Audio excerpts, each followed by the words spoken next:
Hello everybody, we are back for another check-in, weigh-in, and video. So, the past few weeks, it's kind of just been a regular check-in, and I've thought to myself, you know what, I haven't really had a topic as of late as to what I really want to kind of dive in on and discuss. And one of the things that's kind of really jumped out to me lately is cheat meals and weight loss, right?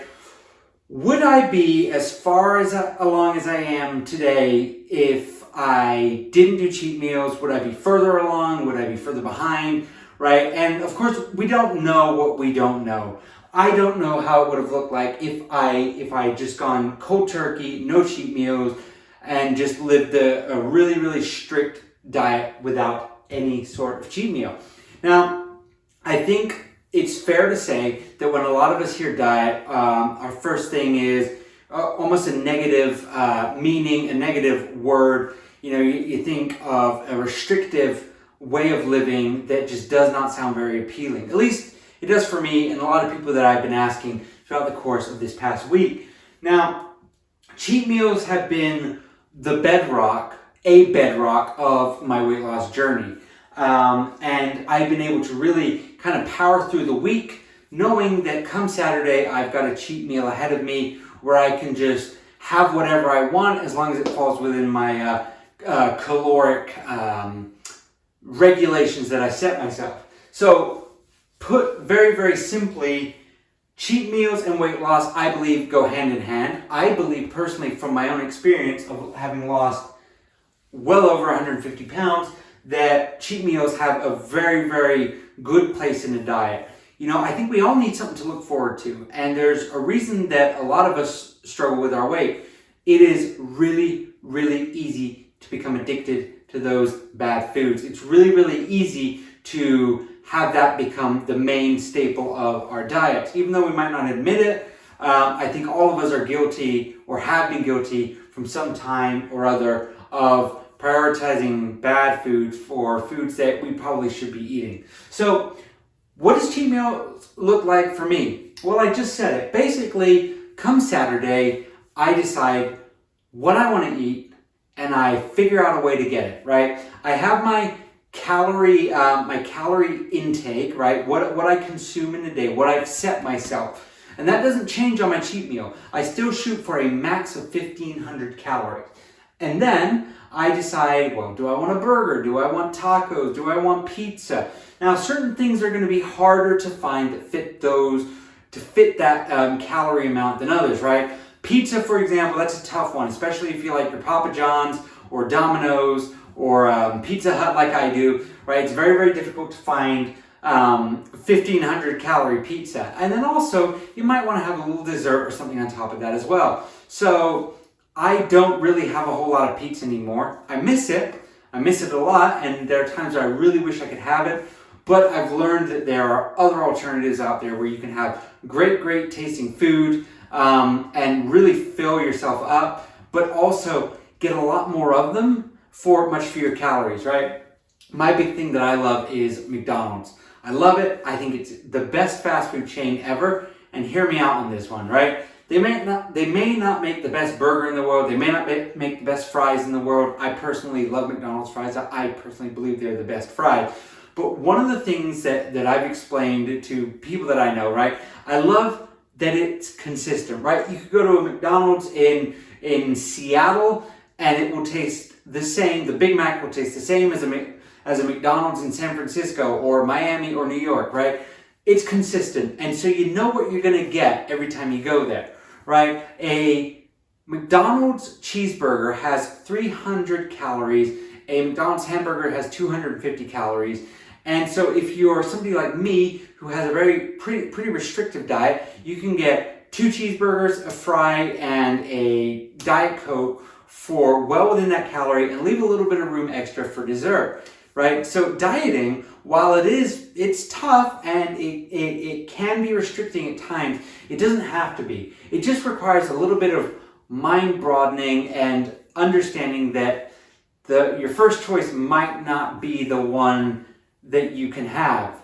Now, like I said, would I be where I am today if it wasn't for cheat meals. And of course, like I said, we don't know. It's in the past. My decisions that I've made have led me to where I am today, which is a weight of 167.8 pounds.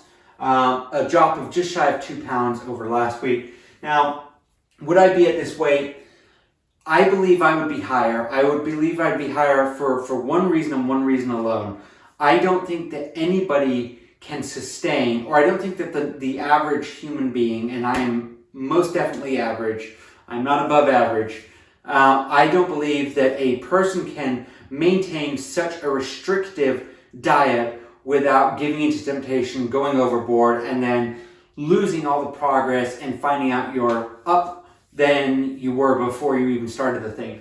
So cheat meals have been a huge help to me. I love them. I look forward to mine every week, but I don't live through them, right? I've learned to live with the food that I make Monday, Tuesday, Wednesday, Thursday, Friday, and then Sunday as well. So, but for that one day, for that one meal, I tell myself, yeah, you know what? I'm just going to find what I really enjoy.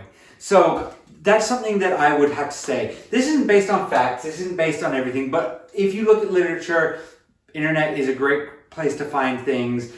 You will see that there's a lot of correlation between cheat meals and increased dietary performance and prolonged diet adhesion. So sticking to a diet, if you have a cheat meal every now and then, will kind of help you stay focused, stay on track.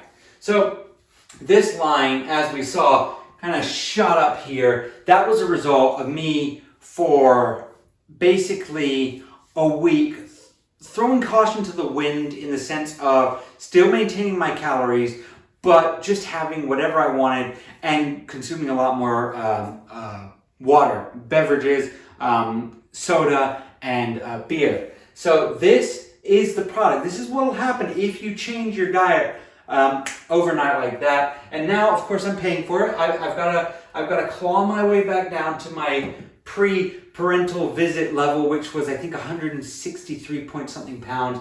But I'm close. And for the time that I had, the memories that I made, it was absolutely worth it. So you guys are going to have to figure out, is that worth it for you? Is shooting up like that something that you guys are willing to do, wanting to do, able to do? And that's entirely, of course, up to you guys. What I try and explain here, what I try and share here is my experiences. I feel like I do no justice talking to you about ways and methods that I just don't use, I don't adopt, I don't maybe believe in, if that's the right word. I just want to give you my facts, what I've noticed, what I've experienced on my weight loss journey. And if you guys go back to my 2024 videos, you'll see that I have a pretty decent weight loss trend graph, whatever that may be. And I believe I'm pretty well equipped to tell you guys about weight loss and weight gain.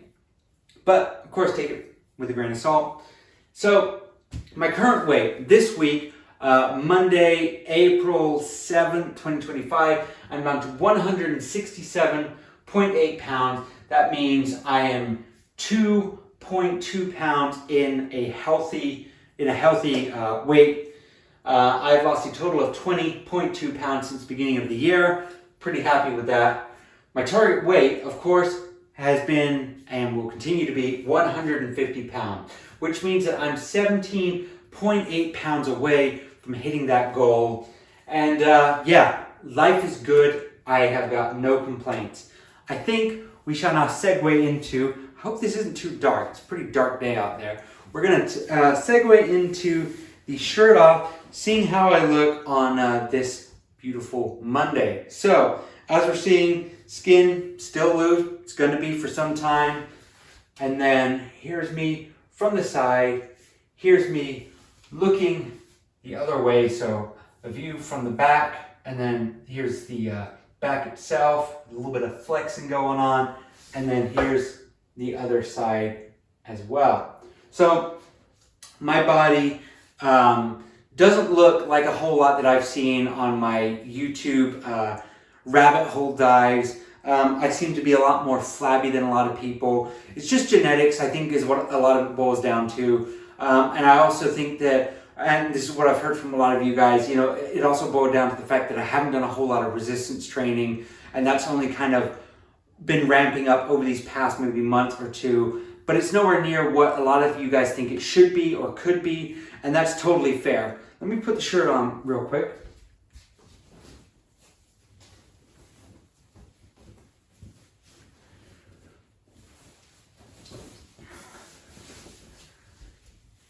You know, the truth is, if you're the one doing the work, you've got to do what works for you. It was more important to me to see that weight loss every single week. It was more important to me to get myself into a healthy weight range, a healthy BMI range, because that's just something that I focused on. Once I get down to that goal weight, I've said it before and I'll say it again, I like to be consistent on this because I feel like it helps me out and it helps you guys out to know that, hey, this is Thomas, this is his plan, and he's been consistent. But yeah, once I get down to that goal weight, that's when I'm going to really start to learn the new side, which is maintaining and then building that strength up. A lot of people have also told me my loose skin, it's going to be something that you're probably going to need an operation for, skin removal surgery, ... And I've been having some thoughts on the skin removal surgery. And bear with me for a minute and give me your feedback. I want you to know if you think I'm being a little crazy. I have been going down the rabbit holes of Reddit, Quora, YouTube, other health and fitness vlogs and blogs, and I'm having a really, really hard time finding evidence of people that have lost a lot of weight and that have had loose skin but have not done the surgery and have just kept doing what they're doing for a long period of time. Now, I've had people on here say, hey, Thomas, you know what, once you get down to your goal weight, maybe try and focus on learning to live with your new weight for a year or so. Just give yourself time to adapt and to learn to live with the new you. But what happens beyond that year? What happens to our body after a year? Now, loose skin is a result of losing a lot of weight very, very quickly. That's been the core of what I've been able to find out or discover on it. But what happens once you maintain that weight and you've maintained it for 2, 3, 5 years?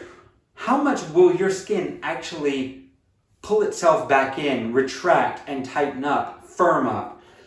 And that's one thing that I'm really trying to understand a little bit more. I like to think that I'm a little bit wiser now than I was when I first started this. And that is a topic of discussion that has been on my mind quite a bit lately. How will learning to live with a new weight and continuing to exercise and continuing to maintain a healthy diet and healthy habits, how is that going to affect my loose skin a couple of years from now? Realistically, with the price of skin removal surgery, it's going to be a while before I can even afford to do it. So I've almost got this perfect reason to find out. So I think that's what I'm going to do.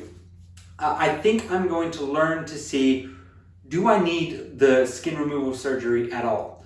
Will this be something that I can fix on my own? And hopefully, are you guys interested in just tagging along and seeing what that process looks like? If you guys are interested, if you guys have thoughts or feedback, please let me know down in the comments below. And so yeah, let's segue down to the YouTube stats here.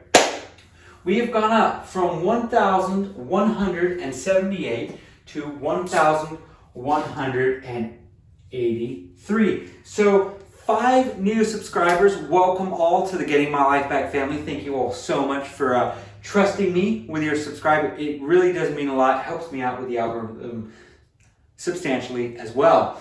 And I've also gone up to 58,751 views. That's pretty exciting when you think about it. I mean, 58,751 times have my videos been clicked on and viewed. That makes me happy and very, very proud. Watch time as well, 3,484.1. I was looking at the YouTube analytics, and I've kind of come to the realization that pretty soon here there's going to be a drop. I had one day in April, I'm not sure which one it was, but I had a huge spike, So I'm pretty sure here in the next couple of days, that's going to drop back down quite a bit. But we never know what video may take off, so it may not be as huge of a hit as I anticipate, and let's just hope that's the case.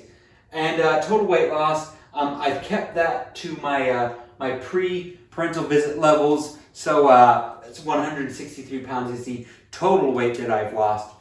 But yeah, losing weight is the easiest, most difficult thing you will ever do. But you will also, if you do it the right way and if you build those healthy habits, you will feel so proud of yourself when it's all said and done.